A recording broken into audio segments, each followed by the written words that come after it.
খাওয়াতে পারছ না তো আমার কাছে দিয়ে দে। সাপ কই পাইতো? স্যার অনেক আছে। এটা তো দাঁত থেকে বের হওয়ার কোনো সুযোগই নাই, এটা একটা জাদুবিদ্যা কাইন্ড অফ। আল্লাহ তাআলা যেমন আমার এই ঠিকানাটা যাতে একটু জোগাই দেয়। আপনার এই ভিডিওটা দেখার পরে শোনার পরে আমার মনের মধ্যে একটা আগ্রহ জাগছে যে আমি যে কোনো সময় যদি আমার বাপ মার ঠিকানা পাই, ভাই বোনের ঠিকানা পাই। আসসালামু আলাইকুম প্রিয় দর্শক এবং শ্রোতা, আল্লাহ সর্বাবস্থায় আমাদের সবার মঙ্গল করুন, সবসময়ের মতো সেই দোয়া এবং শুভকামনা জানিয়ে শুরু করছি আপন ঠিকানার বেসিক ভিডিও। যারা আমাদের সাথে যোগাযোগ করতে চান ইনবক্সে টেক্সট করতে পারেন আপনার ফোন নম্বর সহ, এছাড়া আমাদেরকে ফোন করতে পারেন। আমাদের ফোন নম্বর হচ্ছে 09639887777। কথা বাড়াচ্ছি না, কে রয়েছে আমার সঙ্গে একটু জানার চেষ্টা করি। আপনার নাম কি? চায়না। চায়না। চায়নাটা কি বাবা মার দেয়া নাম? জি। আচ্ছা, আনুমানিক কত হতে পারে এখন বয়স? 4-5 বছর বয়সে হারাইছেন। 55 বছর, 50 বছর আগের গল্প। আপনার বাবার নাম কি ছিল? গনি মিয়া। জেলা কোনটা হইতে পারে চিন্তা ভাবনা করতেছেন? জেলা ফরিদপুরের ভিতরে হইতে পারে। ফরিদপুরের ভিতরে হতে পারে। বাপের নাম হচ্ছে গনি মিয়া, এছাড়া ওনার তেমন কিছু মনে নাই? না। কি হয়েছে একটু বলেন তো। আমি ছোটবেলায় আমার চাচা আমাকে নিয়ে আসছিল নৌকায় করে রেল স্টেশনে। আচ্ছা। মানে চাচা রাইখা আমাকে উপরে গেছিল। আচ্ছা। উপরে যাবার পরে আমি গাড়ি আসছে, রেলগাড়ি আসছে, আমি গাড়ি তুইটে গেছি। তারপর গাড়ি তুইটায় শেষ স্টেশন তখন এখন শুনি তালমা। এই তালমা স্টেশন আমাকে কি মানুষের ধরে নামাই দিচ্ছেন, আমি নিজেই নামছি, এটা আমি সঠিক বলতে পারি না। আচ্ছা। তখন ওই বাজারের মানুষে আমারে পালছে পুড়ছে, একবার বাসায় নিয়ে গেছে, খাওয়াইছে, নিয়ে হয়েছে। আবার এই রাত করে ওই বাজারের মধ্যে আসছি। তখন যারা আমাকে পালতে আনছে তারা বলে যে মেয়েটা কার, সারাক্ষণ আমরা দেখি বাজারেই থাকতে। তখন আল্লাহ কয় যে মেয়েটা যে কোথা থেকে আসছে আমরা বলতে পারি না। আল্লাহ তখন কয়তে মেয়েটার আমাদের দিয়ে দেন, আমরা মেয়েটারে পালবো। তারপর তারাই আল্লাহ নিয়ে আসে। বাইদে সম্প্রদায়, তারা বেদে সম্প্রদায়। জি। তারপরে যে আমার আনছে, আননের পরে মনে করেন ওখানে থাকতেই আর কি বলছে আমার যে আমার খালা আছিল, এটা আমার খালা বলতেছে যে বাচ্চাটারে দেন, আমি নিয়ে যাই বাচ্চাটারে, আমরা পালি, ওর জাতকালে কেউ নাই। তখন আমার যে আব্বা আমার আনছে মুসলিম, ইনি বলতেছে বোন তোমার তো ছেলে মেয়ে আছে, তে মেয়েটার আমার কাছে দাও। তারপরে এই মেয়েটারে মনে করেন আমার এই আম্মা যখন যে আমার পালছে উনি আলা আনছে হাজরা। আচ্ছা। উনি কি বেদে ছিল? উনিও বেদে ছিল। আচ্ছা। তারপরে মনে করেন হ্যাঁ উনারাই পালছে, পালনের পর তারা দুজনই মারা গেছে। নৌকায় থাকতেন আপনি? নৌকায় থাকতো, উপরে জায়গায় জায়গায় যাইতো এক একখানে। তো এগুলো একটু বলেন তো আমাকে, কি করতো ওদের লাইফটা নিয়ে, একটু জীবনটা কেমন ছিল ছোটবেলায় আপনার? জীবনটা মনে করেন যে এক একখানে হাট বাজার থাকতো, বাজারে বাজারে তারা থাকতো, যায় যায়। তারপরে গ্যারাম গুরাম করতো, খেলা টেলা দেখাইতো। আপনি যাইতেন? না আমি যাইনি, তখন ছোট আছিলাম তো। আমি তখন আপনাকে নিয়ে যায় নাই সাথে করে? না। কোথায় রেখে যেত? নৌকায় রেখে যেত? নৌকায় রেখে যেত। আচ্ছা। তারপরে? তখন তো ছোট আছিলাম। তারপর মনে করেন যখন বড় হইলাম তখন আর সাথে সাথে নিয়ে যাইতো। আমি শুনছি আমার আম্মায় বলছে, কইছে যখন তুই 10-11 বছরের হইছ তখন তোর সাথে সাথে আমরা গ্রামে নিয়ে গেলে তুই যে মানুষের বাসায় বাসায় ঘুমাই থাকতি। আচ্ছা।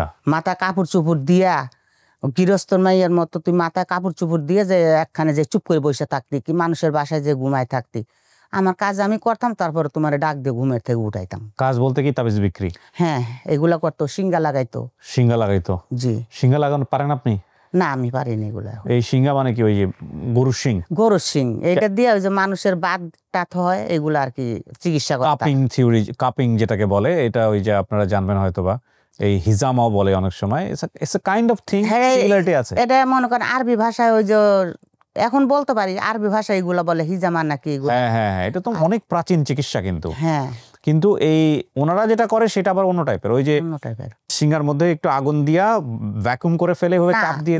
তাইলে তারা সিঙ্গা মনে করেন গরুর শিং আছে, এই গরুর শিংরে ছিদ্রি করে নেয় মাথা দিয়া, ঘষা অনেক সুন্দর করে, তারপর ছিদ্রি করে, তারপর যেখানে বেদনা এখানে একটু কাটে, কাইটা তারপর ওইটা দিয়ে টান দেয়। ও আচ্ছা, তাহলে এটা হিজামা না, হিজামাটা ডিফারেন্ট। আচ্ছা, ওইটা দিয়ে টান দিলে তারপরে হচ্ছে হলো ওই রক্তটা বের করে, রক্তটা বের করে। বুঝছি। এই কাম করতো, তাবিজ বেচতো। আর সাপ কই পাইতো? সাপ ধরতো, এরা ওই যে জায়গা জায়গা খেলা দেখাইতো সাপ ধরে ধরে। আচ্ছা, আপনি ছোটবেলায় দেখতেন এগুলা? ভয় লাগতো না? পুরুষ যারা তারা এগুলা করতো, আর মেয়েরা হচ্ছে তাবিজ বিক্রি করতো। তাবিজ বিক্রি করতো। তারপর যে দাঁত থেকে পোকা বের করা, ওগুলোও তো করতো বোধহয়। হ্যাঁ, এগুলাও করতো। কি একটা ভয়ঙ্কর জিনিস এবং ইন্টারেস্টিং। দেখেন, এটা একটা জাদুবিদ্যা কাইন্ড অফ। দাঁত থেকে যে পোকাগুলো ছোটবেলায় আমরা দেখতাম, আমাদের গ্রামে আসতো, এগুলো আছে কিনা এখন বেদে সম্প্রদায় আমি জানি না, দাঁত থেকে যে পোকাগুলো বের করতো এগুলো হাতের মধ্যে তুলার মধ্যে বের করে দেখাইতো যে এক ধরনের ম্যাগট, ছোট ছোট ম্যাগট। এবং এই ম্যাগটগুলো হয় কি কোথা থেকে জানেন? এই ম্যাগটগুলো হয়তো যে মিষ্টি কুমড়া আছে না, মিষ্টি কুমড়া দেখবেন মিষ্টি কুমড়া যখন পচে যায় বা লাউগুলা যখন পচে যায় তখন তাদের মধ্যে যে ছোট ছোট ম্যাগটগুলো হয় এগুলা মানুষের শরীরে হয় বাট ডিফারেন্ট প্রজাতির। যাই হোক, এগুলো এত ডিটেল বলা যাবে না, ভিডিওতে কমিউনিটি গাইডলাইন চলে আসবে। কিন্তু এটা তো দাঁত থেকে বের হওয়ার কোনো সুযোগই নাই, দাঁতে ধরনের পোকা হয়ই না। এবং গ্রামের মানুষ কতটা সহজ সরল, তারা ওই তুলা নিয়ে এরকম দাঁতের মধ্যে ধরতো, ধরে আবার তারা দেখাইতো সামহাও যে হ্যাঁ তোমার দাঁত থেকে 5টা বের হয়েছে, 6টা বের হয়েছে। এবং তারপরে তারা অনেক রিল্যাক্স ফিল করতো, যাক আমার দাঁত থেকে আজকে বের হয়ে গেছে, এরপরে কোনো ব্যথা নেই। মেন্টালি মানুষকে কতটা কন্ট্রোল করে। তো এগুলো বড় হয়ে আমরা বুঝতে পারছি যে না, এগুলো তো এক ধরনের ফাঁকিবাজি। এই জিনিসগুলো বোধহয় আজকাল আর চলে না, এই মানুষ এতটা সহজ সরল নাই আর কি। তো তারপরে আপনি নৌকায় নৌকায় ঘুরতেন, তারপরে কি হইলো? তারপর মনে করেন যখন বড় হইলাম তখন আমার বিয়ে শাদী হইলো। বেদে সম্প্রদায়ের না গৃহস্থর কাছে। ওখান থেকে বের হলেন কিভাবে? আমার স্বামীর মনে করেন হয়েছে যে সাতরুজা, আমার স্বামী হয়েছে সাতরুজা ঢাকাইয়া তারা। ওই আমার নানির সাথে আসছিলাম, আসার পর আমার দেখছে, হ্যাঁ দেখা আর বলতাছে যে তুমি কি গৃহস্থর কাছে বিয়ে বসবে নাকি? আমরা তো বেদে। আচ্ছা। তো যখন 2-4 দিন আসলাম, যখন পরিচিত হইলো তখন আমি তার সমস্যার কথা বললাম যে আমি তো তাদের এরকম বেদের মেয়ে না, আমার ছোটবেলায় তারা এনে পালছে। আচ্ছা। তারপরে মনে করেন আমার তারা বিয়ে করলো, আমার শাশুড়ি আসছিল। আমার শাশুড়ি আবার ওই যে আগের মনে করেন গোনেক বাসন দিয়ে গুনাইছে টুনাইছে। আমার শাশুড়ি বলছে যে না মেয়েটা ভালো বংশের মেয়ে। তো তারপর মনে করেন তারা আর কি মাইনে লইছে। আপনার বাচ্চা কাচ্চা? আল্লাহর বান্দা আমার বাচ্চা কাচ্চা 5 জন, 2 ছেলে 3 মেয়ে। স্বামী বেঁচে আছে? হ্যাঁ আছে। আচ্ছা। তো ওই যে মা যে বেদে ছিল, খালা ডাকতেন যারা, ও কি বেঁচে? খালা আছে। এই খালার কাছে আপনাদের সাথে এই যে কথা বলানোর পর আমার খালার কাছে আমি ফোন করছি। আচ্ছা। ফোন করে জিজ্ঞেসি যে খালা আমার কোথার থেকে আনছিলা? আমি তো বড় হয়ে শুনছি খালি তালমা, আমরা তো কোনো সময় নিয়ে যাও নাই তোমরা। তো এই তালমা এটা কোন জায়গায়? কয় এটা ফরিদপুর তালমা। তা আমি কয় বছরের আছিলাম যখন আপনারা আনেন আমারে? তো বললো যে তোরে 4 বছরের আমি আনছি। আমি কইছি 7 দিনের আগে না পরে? কয় 7 দিনেরও অনেক পরে, ওই 2-3 বছর পরে হবে 7 দিনে। তা আমি আবার এইটাও জিজ্ঞাসা করলাম যে খালা আমার বিয়ে হয়েছিল কয় বছরের কালে? আমি তো মনে করেন এত চালাক চতুর আছিলাম না আর কি আগে। আমার সন্তানরাও জানে যে আমার মায়া তো না আর কি, একটু ভীতু টাইপের আছিলাম। তা খালায় বললো যে তুই 15-16 বছরে তখন তোর বিয়ে হয়েছিল। পছন্দ করছিলাম নিজেই। আচ্ছা। নিজেই পছন্দ করছিলাম, তারা তো দিব না, তারা ও জাতের মধ্যেই দিব আর কি, বেদে জাতের সম্পর্ক। তাহলে ভাগ্য রাখছে আমার। এখন ওনারা কি ওইভাবে আছে নৌকা নৌকায় ঘুরে? না তাদের তখন মনে করেন এই যে বিক্রমপুরে বিশাল বিশাল বাড়ি ঘরে এক একটা, তা জাতের পেশা কিছু কিছু করে, অনেকে করে এগুলা, অনেকে করে, কিন্তু এদের বিশাল বিশাল এখন বাড়ি ঘর। এখন সবাই ডাঙ্গায় উঠে আসছে। হ্যাঁ এখন তার পানি পুনি নাই। হ্যাঁ এটাও ঠিক, এখন পানি টানি নাই, নৌকা নেই। 2-1টা জায়গায় দেখা যায় বেদে সম্প্রদায়েরা যারা নৌকায় থাকেন। বেদে সম্প্রদায়ের এরকম একটা স্টোরিও আমি পাইছিলাম, ওরা বলে যে 2 রকমের, একটা হচ্ছে যারা নৌকায় ঘোরেন আর একটা হচ্ছে না যারা চাষবাস। এদের মধ্যে স্যার অনেক আছে, অনেক রকমের মনে করেন গৃহস্থর মেয়ে এদের মধ্যে বহুত আছে। আচ্ছা। আমি জ্ঞান হওয়ার পর থেকে আমি দেখছি যে ওদের মধ্যে মনে করেন বহুত আছে এই গৃহস্থর মেয়েরা চিন্তা করে, যখন মেয়েরা ছোট থাকতো চিন্তা করছে যে খাওয়াইতে লইতে পারি না, পোলাপান বেশি, তখন ওরা যেমন যে বলছে যে খাওয়াইতে পারছ না তো আমার কাছে দিয়ে দে পালতে, তখন মনে করেন এর কাছে দিয়ে দিছে। আমি যে ফোন করছিলাম আমি যখন আমার খালারে, আমার একটা খালা তো ভাইয়ের বউ আছে, তার আম্মাও মনে করেন গৃহস্থ।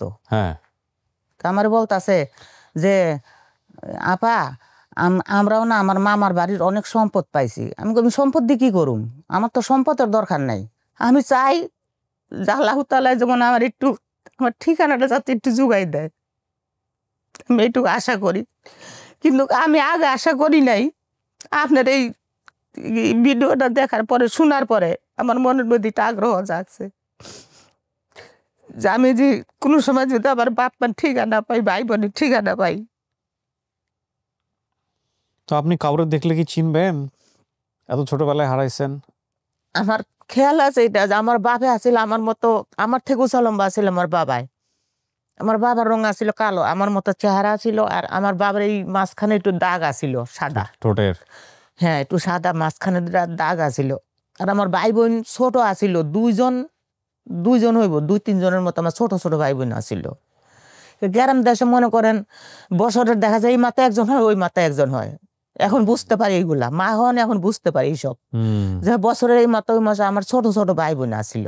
আবার মনে করেন আমার এইটা খেয়াল আছে যে আমাদের বাড়ির আশেপাশে বড় একটা বাড়ি আছিল, অনেক বড় বাড়ি, হয় আগের টাইমে চেয়ারম্যান মেম্বার হইতে পারে।